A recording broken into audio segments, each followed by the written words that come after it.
ರಾಜ್ಯದಲ್ಲಿ ಒಂದು ರೀತಿಯಲ್ಲಿ ಭೀಕರ ಬರಗಾಲ ಈಗಾಗಲೇ ಆಗಿರುವಂತದ್ದು. ಬಹುತೇಕ ಜಿಲ್ಲೆಗಳಲ್ಲಿ ತಾಲೂಕುಗಳಲ್ಲಿ ನೀರಿಲ್ಲದೆ ಜನರು ಪರದಾಡ್ತಾ ಇದ್ದಾರೆ. ಸೊ ಇದರೊಂದು ಎಫೆಕ್ಟ್ ಏನಿದೆ, ಇದು ಬೆಂಗಳೂರು ನಗರದ ಹೂವಿನ ವ್ಯಾಪಾರದ ಮೇಲೆ ಬಿದ್ದಿರುವಂತದ್ದು. ಹಾಗಿದ್ರೆ ಏನಾಯ್ತು ಅನ್ನೋದ್ರ ಬಗ್ಗೆ ನಾನು ನಿಮಗೆ ಎಕ್ಸ್ಪ್ಲೈನ್ ಮಾಡ್ತಾ ಹೋಗ್ತೀನಿ. ಆದ್ರೆ ಅದಕ್ಕೂ ಮೊದಲು ನೀವು ಇನ್ನೂ ಕೂಡ ನಮ್ಮ ಯೂಟ್ಯೂಬ್ ಚಾನಲ್ ಅನ್ನ ಸಬ್ಸ್ಕ್ರೈಬ್ ಮಾಡಿಲ್ಲ ಅಂತಂದ್ರೆ ಈ ಕೂಡಲೇ ಸಬ್ಸ್ಕ್ರೈಬ್ ಮಾಡಿ. ನಮ್ಮ ಫೇಸ್ಬುಕ್ ಪೇಜ್ ಅನ್ನು ಇನ್ನೂ ಕೂಡ ನೀವು ಫಾಲೋ ಮಾಡ್ತಿಲ್ಲ ಅಂತಂದ್ರೆ ಈ ಕೂಡಲೇ ಫಾಲೋ ಮಾಡಿ. ಸ್ನೇಹಿತರೆ, ಬೆಂಗಳೂರು ಸೇರಿದಂತೆ ಇಡೀ ರಾಜ್ಯದಲ್ಲಿ ನೀರಿಗಾಗಿ ಪರದಾಡುವಂತ ಸ್ಥಿತಿ ನಿರ್ಮಾಣ ಆಗಿದೆ. ಕುಡಿಯೋದಕ್ಕೆ ನೀರಿಲ್ಲ, ಬಳಕೆಗೆ ನೀರಿಲ್ಲ, ಜೊತೆಗೆ ವ್ಯವಸಾಯಕ್ಕೆ ರೈತರಿಗೆ ನೀರಿಲ್ಲ. ಹೀಗೆ ಬೇರೆ ಬೇರೆ ಏನೇನು ಅಗತ್ಯವಾಗಿ ನೀರಿನ ಬಳಕೆಯೊಂದಿಗೆ ಅಗತ್ಯವಾಗಿ ನಡೆಯುವಂತ ಕೆಲಸಗಳೇನಿದೆ, ಇದಕ್ಕೆ ಯಾವುದಕ್ಕೂ ಕೂಡ ಸಮರ್ಪಕವಾಗಿ ನೀರು ಸಿಗದೆ ಜನರು ಪರದಾಡುವಂತ ಪರಿಸ್ಥಿತಿ ನಿರ್ಮಾಣ ಆಗಿರುವಂತದ್ದು. ಮುಖ್ಯವಾಗಿ ಬೆಂಗಳೂರಿನಲ್ಲೂ ಕೂಡ ಬೆಂಗಳೂರಿನ ಅಂತರ್ಜಲ ಮಟ್ಟ ಕುಸಿದು ಹೋಗಿರುವಂತ ಹಿನ್ನೆಲೆಯಲ್ಲಿ ಬೆಂಗಳೂರಿನ ಕೆರೆಗಳು ಬತ್ತಿ ಹೋಗ್ತಾ ಇದೆ.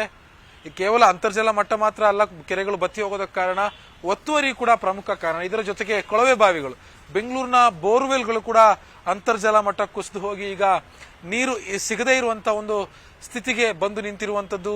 ಬೆಂಗಳೂರಿನಲ್ಲಿರುವಂತ ಜನರು ಕೂಡ ಕುಡಿಯುವ ನೀರಿಗಾಗಿ ಇದೀಗ ಹಾಹಾಕಾರ ಸೃಷ್ಟಿಯಾಗಿರುವಂತದ್ದು. ಸೊ ಇದರ ನಡುವೆ ಬೆಂಗಳೂರಿನ ಹೂವಿನ ವ್ಯಾಪಾರ ಏನಿದೆ ಅದು ಸಂಪೂರ್ಣವಾಗಿ ತಗ್ತಾ ಬರ್ತಾ ಇದೆ. ಕಳೆದ ಫೆಬ್ರವರಿ ಆರಂಭಕ್ಕೆ ಹೋಲಿಸ್ಕೊಂಡ್ರೆ ಮಾರ್ಚ್ ಏನು ಮಧ್ಯಕ್ಕೆ ಬಂದಿದ್ದೀವಿ, ಇಲ್ಲಿ ತನಕ 50% ಹೂವಿನ ವ್ಯಾಪಾರಕ್ಕೆ ಹೊಡೆತ ಬಿದ್ದಿರುವಂತದ್ದು. ಬೆಂಗಳೂರು ಮುಖ್ಯವಾಗಿ ರಾಮನಗರ, ಚಿಕ್ಕಬಳ್ಳಾಪುರ, ದೊಡ್ಡಬಳ್ಳಾಪುರ, ಆನೇಕಲ್ ಭಾಗದಿಂದ, ಜೊತೆಗೆ ಈ ಕಡೆ ಅಂದ್ರೆ ಕೋಲಾರ ಭಾಗದಿಂದ, ಅಂದ್ರೆ ಮಂಡ್ಯ, ಬಿಡದಿ, ಈ ಕಡೆಯಿಂದ ಬೆಂಗಳೂರಿಗೆ ಅತಿ ಹೆಚ್ಚಿನ ಸಂಖ್ಯೆಯಲ್ಲಿ ಹೂವು ಬರ್ತದೆ. ಇಲ್ಲಿನ ರೈತರು ಹೂವನ್ನ ಬೆಳೆದು ಬೆಂಗಳೂರಿನ ಮಾರುಕಟ್ಟೆಗೆ ತಂದು ಅದನ್ನ ವ್ಯಾಪಾರ ಮಾಡ್ತಾರೆ. ಅದು ಅವರಿಗೆ ಜೀವನೋಪಾಯದ ಒಂದು ಮಾರ್ಗವೂ ಕೂಡ. ಆದ್ರೆ ಈ ಒಂದು ಬರಗಾಲ ಸೃಷ್ಟಿಯಾಗಿರುವಂತ ಬಳಿಕ ಅವ್ರಿಗೆಲ್ರಿಗೂ ಕೂಡ ಬಹಳ ದೊಡ್ಡ ಮಟ್ಟದಲ್ಲಿ ಹೊಡೆತ ಬಿದ್ದಿರುವಂತದ್ದು.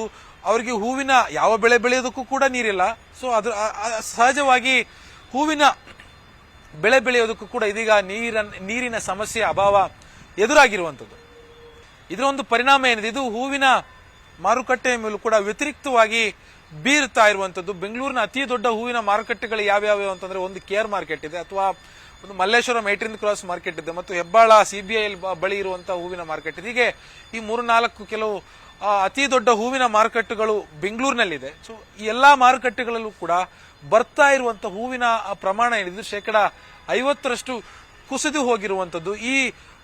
ಅಂದ್ರೆ ಈ ವಸ್ತುಗಳು ಹೂವುಗಳ ಪ್ರಮಾಣ ಇಳಿಕೆಯಾಗಿರೋದ್ರಿಂದ ಸಹಜವಾಗಿ ಸದ್ಯಕ್ಕೆ ಬರ್ತಾ ಇರುವಂತಹ ಹೂವಿನ ಬೆಲೆಗಳಲ್ಲೂ ಕೂಡ ಏರಿಕೆಯಾಗಿರುವಂತದ್ದು. ಸಹಜವಾಗಿ ಈ ಒಂದು ಬೇಸಿಗೆಗಾಲ ಆರಂಭ ಆಯಿತು ಅಂತಂದ್ರೆ ಒಂದು ಉತ್ಕೃಷ್ಟ ರೀತಿಯಲ್ಲಿರುವಂತಹ ಕನಕಾಂಬರ ಹೂವುಗಳು ಬೆಳೆಯೋದಕ್ಕೆ ಸಾಧ್ಯ ಆಗುತ್ತೆ.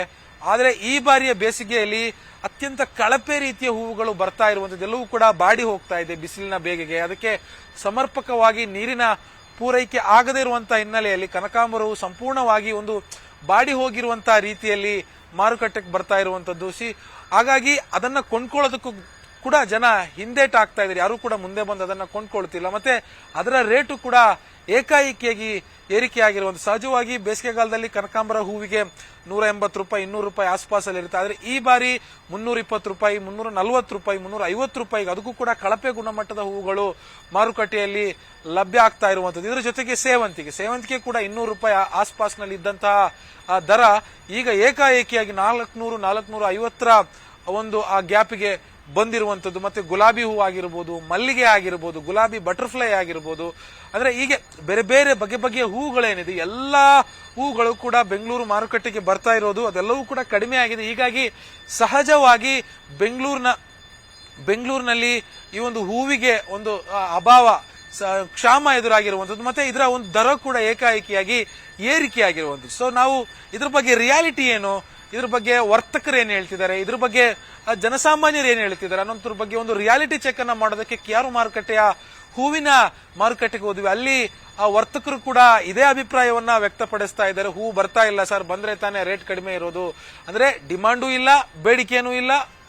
ಸಹಜವಾಗಿ ಹೂಗಳು ಬರ್ತಾ ಇಲ್ಲ, ಮತ್ತೆ ದರ ಕೂಡ ಏಕಾಏಕಿಯಾಗಿ ಏರಿಕೆಯಾಗಿದೆ. ಮುಂದಕ್ಕಿನೊಂದು ಒಂದೂವರೆ ತಿಂಗಳಲ್ಲಿ ಸಾಕಷ್ಟು ಹಬ್ಬಗಳು ಬರ್ತಾವೆ. ಹಬ್ಬಗಳು ಬಂದ ಸಂದರ್ಭದಲ್ಲಿ ಇದರ ಒಂದು ಎಫೆಕ್ಟ್ ಅದ್ರ ಮೇಲೂ ಕೂಡ ಬೀಳ್ಬೋದು ಸರ್ ಅನ್ನುವಂತ ಒಂದು ಅಭಿಪ್ರಾಯವನ್ನ ಅವರು ವ್ಯಕ್ತಪಡಿಸ್ತಾ ಇರೋದು. ಹಾಗಿದ್ರೆ ಅವ್ರು ಏನ್ ಹೇಳಿದ್ರು ಅನ್ನುವಂಥದ್ದನ್ನ ಖುದ್ದು ನೀವೇ ಕೇಳಿ.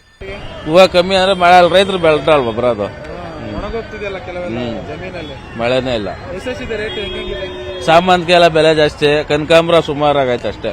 ಕನಕಾಂಬರ ಮಳೆಗೆ ಕಮ್ಮಿ, ಅದು ಸೀಸನ್ ಅಲ್ವಾ, ಅದಕ್ಕೋಸ್ಕರ ಅದು ಮಾತ್ರ ಕಮ್ಮಿ, ಮಿಕ್ಕದೆಲ್ಲ ಬೆಲೆನೇ. ತುಂಬಾ ಬೆಲೆ ಜಾಸ್ತಿ ಆಗಿದೆ, ನೀರಿಲ್ದೇನೆ ಬರಗಾಲ ಬಂದಿದೆ. ಈಗ ಬೆಳೆ ಹೂವು ಬೆಳೆಯಕ್ಕೆ ರೈತರಿಗೆ ನೀರಿಲ್ಲ. ನೋಡಿದ್ರೆ ಇಲ್ಲಿ 400 ರೂಪಾಯಿ ಕೆಜಿ ಸಾಮಂತಿಗೆ ಆಗಿದೆ. ಕನಕಾಂಬರ ತುಂಬಾ ಚೆನ್ನಾಗಿ ಬರುತ್ತೆ ಇಷ್ಟೊಂದು ಬಿಸಿಲಲ್ಲಿ. ಈ ಸತಿ ಕನಕಾಂಬರ ಇಲ್ಲೂ ಚೆನ್ನಾಗಿಲ್ಲ, ತುಂಬಾ ರೇಟ್ ಅನ್ಸುತ್ತೆ. ಆದ್ರೂ ಚೆನ್ನಾಗಿದ್ರೆ ಕೊಡ್ಬೋದು, ಅಷ್ಟೊಂದು ಅನ್ಸಲ್ಲ. ಬಟ್ ಹೂ ಚೆನ್ನಾಗಿಲ್ಲ, ಮಳೆ ಬೇರೆ ಇಲ್ಲ. ಆದ್ರೆ ಬೇಸಿಗೆಯಲ್ಲಿ ಯೂಶಲಿ ಕನಕಾಂಬರ ಚೆನ್ನಾಗಿ ಬರುತ್ತೆ. ಈ ಸತಿ ಕನಕಾಂಬರ ಚೆನ್ನಾಗಿ ಬಂದಿಲ್ಲ ಈ ಸತಿ. ಹೌದು ಹೌದು ಹೌದು 20 ರೂಪಾಯಿ ದಿಂಡು ಹೇಳ್ತಾರೆ. ಪಾಪ ಕಟ್ಟಬೇಕು, ಅವ್ರಿಗೂ ಕಷ್ಟ ಆಗತ್ತೆ. 20 ರೂಪಾಯಿ ಜಾಸ್ತಿ ಅಲ್ಲ, ಬಟ್ ಹೂ ಫ್ರೆಶ್ ಆಗಿಲ್ಲ. ಸೊ ಇದಿಷ್ಟು ಹೂವಿನ ಮಾರುಕಟ್ಟೆಯಲ್ಲಿ ಹೂವಿನ ವ್ಯಾಪಾರ ಮಾಡುವಂತ ವರ್ತಕರು ಹೇಳ್ತಾ ಇರುವಂತದ್ದು, ಮತ್ತೆ ಗ್ರಾಹಕರು ಹೇಳ್ತಾ ಇರೋ. ಗ್ರಾಹಕರಿಗೆ ಅಂದ್ರೆ ಅವರು ಒಂದು 5 ರೂಪಾಯಿನೋ 10 ರೂಪಾಯಿನೋ ಜಾಸ್ತಿ ದುಡ್ಡು ಕೊಡೋದಕ್ಕೆ ರೆಡಿ ಇದ್ದಾರೆ. ಆದ್ರೆ ಅವರಿಗೆ ಒಂದು ಉತ್ಕೃಷ್ಟ ರೀತಿಯಲ್ಲಿ ಅಂದ್ರೆ ಉತ್ತಮ ರೀತಿಯಲ್ಲಿರುವಂತಹ ಹೂಗಳು ಮಾರುಕಟ್ಟೆಯಲ್ಲಿ ಲಭ್ಯ ಆಗ್ತಾ ಇಲ್ಲ ಅನ್ನುವಂತ ಒಂದು ಅಸಮಾಧಾನ ಕೂಡ ಅವರಲ್ಲಿ ಇರುವಂತದ್ದು. ಇದಕ್ಕೆಲ್ಲವೂ ಮೂಲ ಕಾರಣ ಮಳೆಯಾಗದೆ ಬರದ ಪರಿಸ್ಥಿತಿ ನಿರ್ಮಾಣ ಆಗಿರೋದ್ರಿಂದ ಈ ರೀತಿಯಾಗಿರುವಂತಹ ಬೆಳವಣಿಗೆಗಳು ನಮ್ಮ ಸುತ್ತಮುತ್ತ ನಡೀತಾ ಇರುವಂತದ್ದು. ಕ್ಯಾಮರಾ ಪರ್ಸನ್ ಎಡ್ವಿನ್ ಜೊತೆ ಆಶಿಕ್ ಮುಲ್ಕಿ, ನ್ಯೂಸ್ 18 ಬೆಂಗಳೂರು.